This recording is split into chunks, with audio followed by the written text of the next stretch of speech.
My daughter on the table with a gunshot wound to the forehead, it hurts me that my youngest daughter is no longer here, that is 7 years old. That I would not be able to talk to her, hold her, tell her anything, her bedtime stories, anything. That is the father of 7-year-old Natalia Wallace, known as Natalie, who was shot and killed while playing in her grandma's yard. Her family described her as sweet, shy, loving, and good at math. She is just one of the 14 people killed in Chicago over the Independence Day weekend, which also saw at least 77 shootings. Here to discuss, Pastor Corey Brooks, the founder and senior pastor of New Beginnings Church of Chicago. Pastor, good morning to you. Good morning, Steve. Thank you for having me on. Well, we had John on Wednesday to talk about the numbers, and it just got worse. Can you explain to us, for the people looking in to what is happening in Chicago, what is going on? How do you explain this gigantic number of shootings? Well, you have a bunch of individuals, young men, who are illegal gun owners. Not only are they illegal gun owners, but they're shooting at each other. They're causing havoc in our community, and they're causing a lot of destruction. And unfortunately, as a result of their destruction, children are being shot, innocent bystanders are being shot, and it's something that we have to do something about immediately. We cannot continue to go down this road. Because, Pastor, the violence seems so widespread, are people afraid to leave the house? You know, people are afraid to leave the house, but I'll tell you, in 2012, the Chicago Sun-Times reported that the block that we live on was the most dangerous block in Chicago.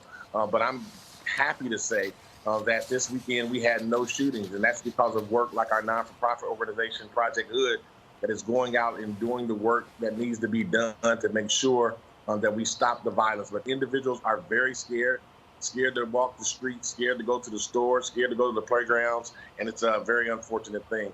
Yeah, no kidding. The president has offered to send in the feds to New York or Chicago if they need help with the violence. Do you think the mayor of Chicago should take the president up on that offer? Well, I'm for whatever it takes to stop the violence, whatever it takes to save a life. I think sometimes we have to get beyond our pride of feeling inadequate and just come to an understanding that whatever it takes to save the lives of individuals in our city, that's exactly what needs to be done.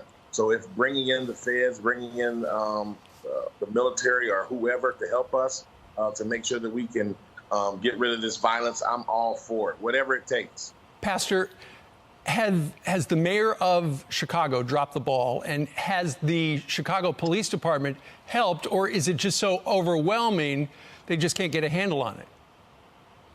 I think this problem has been going on for many years, even before our present mayor.